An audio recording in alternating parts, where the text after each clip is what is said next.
Property लेना जरूरी नहीं है, जरूरी है पैसा कमाना। अब प्रॉपर्टी बाय करके रेंट पे चढ़ाना या प्रॉपर्टी बाय करके सेल करना, एक गलती और सारा पैसा डूब जाए।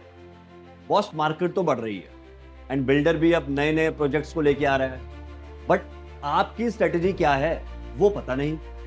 अब रियल एस्टेट में आप इन्वेस्ट करना चाहते हो बट बजट आपका कम है, तो बॉस अगर मैं आपको ये बोलूं कि मैं आपको मात्र 500 रुपए में एक प्रॉपर्टी का मालिक बना दूंगा, अब वो कैसे? तो उसके लिए तो आपको पूरी वीडियो एंड तक देखनी पड़ेगी। Hi, I am Puneet from foreshore funds and I welcome episode number 6 of our real estate beginner series. In this episode, I will discuss about investment strategies for beginners. Let me tell you one story. 4 साल पुरानी बात है, मेरा एक client था and he wanted कि मैं एक अंडर कंस्ट्रक्शन प्रॉपर्टी परचेज करूं और वो प्रॉपर्टी को मैं 2 सालों बाद बेच के उसमें 8 से 10 लाख का रेवेन्यू कमा लूं, क्योंकि उस प्रॉपर्टी की वैल्यू थी अराउंड 45 लाख रुपीस 4 साल पहले। तो उसका प्लान ये था कि अगर मैं इसको 2 साल बाद सेल कर दूंगा ड्यूरिंग अंडर कंस्ट्रक्शन, तो मैं इसमें 8 से 10 लाख का एप्रिसिएशन अर्न कर लूंगा। एंड साइमल्टेनियसली मेरे पास एक क्लाइंट और था एंड ही सेड कि मैं सेम लोकेशन पे एक प्रॉपर्टी परचेज करूंगा और वो property ready to move in होगी और उस प्रॉपर्टी को मैं रेंट पे लगा दूंगा और जितनी मेरी ईएमआई आएगी वो ईएमआई मैं रेंट की इनकम से एडजस्ट करके बैंक को पे कर दूंगा और इसके साथ साथ मेरा एप्रिसिएशन भी ड्यूरिंग द पीरियड इंक्रीज हो जाएगा। सो माय डियर इन्वेस्टर, अगर मैं इन दोनों क्लाइंट की सिचुएशन देखूं तो इनकी प्रॉपर्टी की लोकेशन भी सेम थी और इनका इन्वेस्टमेंट का अमाउंट भी मोटा मोटा सेम था, रेवेन्यू कमाने की थिंकिंग भी सेम थी। जो डिफरेंट था वो था इनकी स्ट्रैटेजी। एक की स्ट्रैटेजी ये थी कि मैं खरीद के रेंट पे लगा दूं और एक की स्ट्रैटेजी ये थी मैं खरीद के बेच दूं।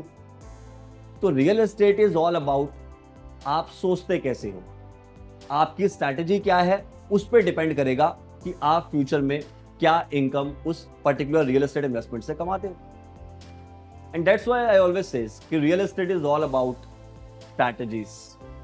आप क्या स्ट्रैटेजी लगा रहे हो वो ही रियल एस्टेट है। सो माय डियर इन्वेस्टर, इस पूरे एपिसोड में I will discuss about buy to rent, buy to sell, REITs and short term and long term investments.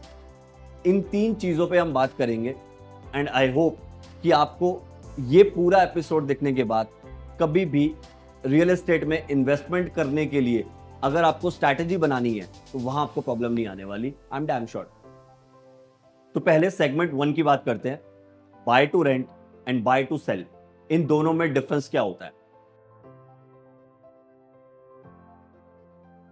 My dear investors, अब किसी भी बिगिनर के दिमाग में पहला क्वेश्चन यही आता है कि मैं प्रॉपर्टी लेके करूंगा क्या, वेदर मैं उससे प्रॉफिट कमाऊंगा या मैं उसको फ्यूचर में बेच के प्रॉफिट कमाऊंगा या मैं उसको रेंट पे चढ़ाऊंगा। भाई करना क्या है उस प्रॉपर्टी का, ये तो मुझे बता दो। तो बॉस पहले बात करते हैं बाय टू रेंट की। बाय टू रेंट का मतलब है एक प्रॉपर्टी को खरीदना और उसको रेंट पे किसी टेनेंट को चढ़ा देना। अब इससे फायदा क्या होता है? एक तो आपको पैसिव मंथली इनकम मिलती रहती है एंड सेकेंडली ये उन लोगों के लिए बेस्ट स्ट्रैटेजी है जिनको रेगुलर कैश फ्लो चाहिए। एंड अब बात करते हैं बाय टू सेल की। इसका मतलब है प्रॉपर्टी को खरीदना और बेच देना। अब इस प्रोसेस में क्या होता है, इन्वेस्टर की थिंकिंग ये होती है कि हम ऐसी जगह प्रॉपर्टी खरीदें जहां पे रेट्स अभी कम है, डेवलपमेंट होना बाकी है, सो डैट वो फ्यूचर में जाके इसको सेल कर दे और वहां से वो प्रॉफिट अर्न कर ले। अब ये स्ट्रैटेजी वही ज्यादातर लोग फॉलो करते हैं जो थोड़े से रिस्क टेकिंग इन्वेस्टर्स हैं।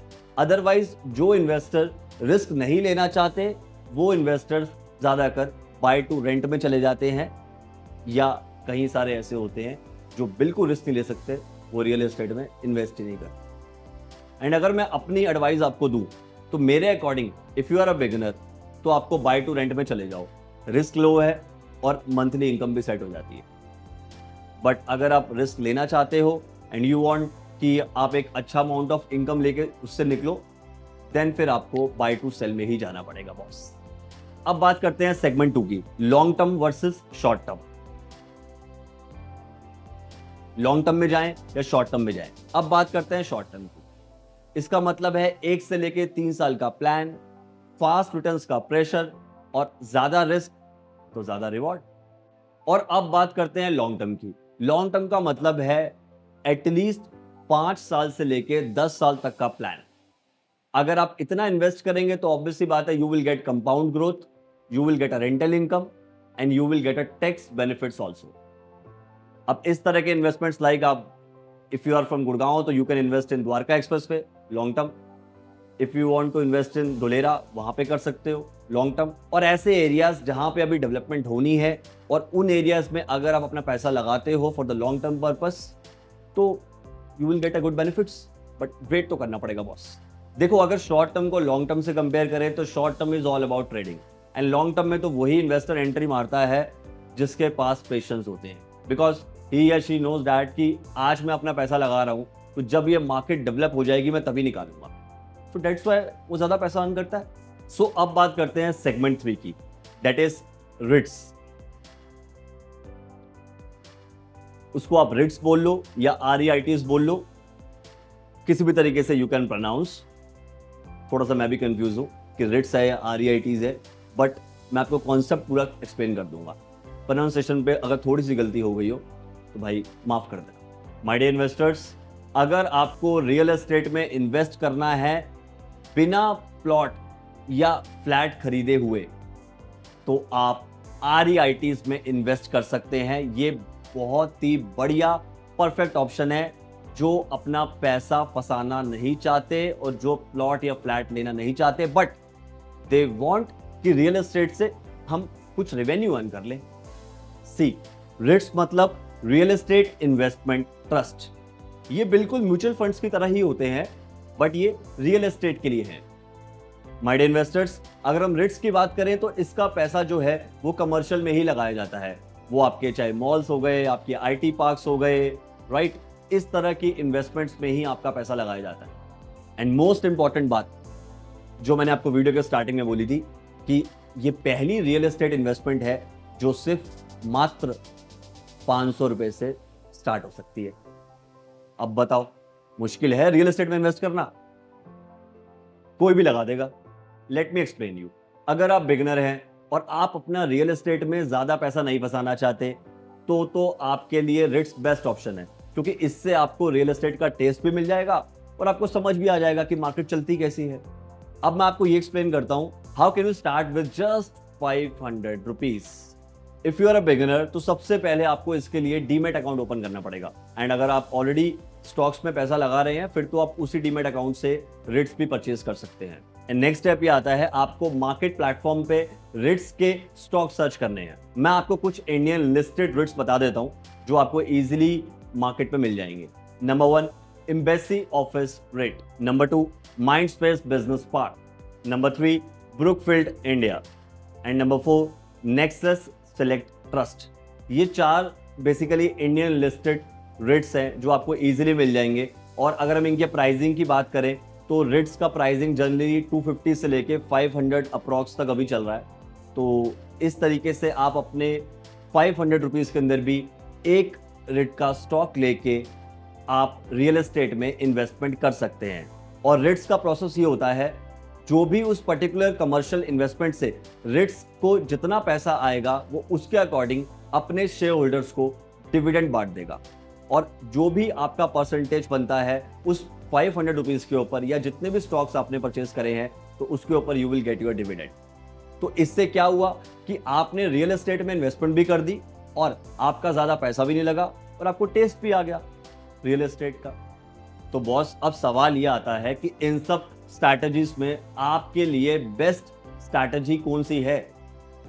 अगर हम बात करें बाय टू रेंट वाली जिसमें रेंटल इनकम आ रहा है, बाय टू सेल वाली जिसमें आपको एक टाइम के बाद अच्छा प्रॉफिट आ रहा है, लॉन्ग टर्म की बात करें वो उनके लिए है जिनके पास पेशेंस भी है और विजन भी है, और अगर रिट्स की बात करें तो इन्वेस्टमेंट छोटी है और साथ में पैसिव इनकम भी जनरेट हो रही है। तो अब आप ही को सिलेक्ट करना है कि आप इनमें से कौन से इन्वेस्टर हैं और आप किस में फिट होते हैं। मैंने आपको एक्सप्लेन कर दिया और मैंने आपके माइंड को उस लेवल पर रेडी कर दिया कि अब आप ये सोच पाएंगे कि रियल एस्टेट में इन्वेस्टमेंट करने से पहले स्ट्रैटेजीज कौन सी बनानी है। My dear investors, that's why I always says कि रियल एस्टेट में करोड़ की जरूरत नहीं है, सिर्फ एक ही चीज की जरूरत है, वो है माइंड के क्लैरिटी की। इफ यू आर क्लियर कि मुझे पैसा कहां लगाना है, कितना लगाना है, कितने टाइम के लगाना है और किस लोकेशन पे लगाना है, तो रियल एस्टेट में पैसा लगाने में कोई दिक्कत नहीं आएगी। अगर आप माइंड से क्लियर नहीं हैं, आप नहीं सोच पा रहे हैं कि मुझे क्या करना है और क्या नहीं करना, स्ट्रैटेजीज नहीं बना पा रहे हैं और इजीली ही अपना पैसा कहीं भी लगा रहे हैं, तो आपको लॉस तो होगा ही होगा। सी, रियल एस्टेट में पैसा तभी बनता है जब आप एज अ इन्वेस्टर सोचते हैं। अगर आप एज अ बायर सोचने चले गए तो बहुत डिफिकल्ट हो जाता है रियल एस्टेट में पैसा बनाना। एंड माय डियर इन्वेस्टर्स, मुझे कमेंट में ये बताओ कि आप किस इन्वेस्टमेंट स्ट्रैटेजी को फॉलो करने वाले हैं, बाय टू रेंट को, बाय टू सेल को, लॉन्ग टर्म को या रिट्स को। मैं वेट कर रहा हूं आपके आंसर का। Bye bye.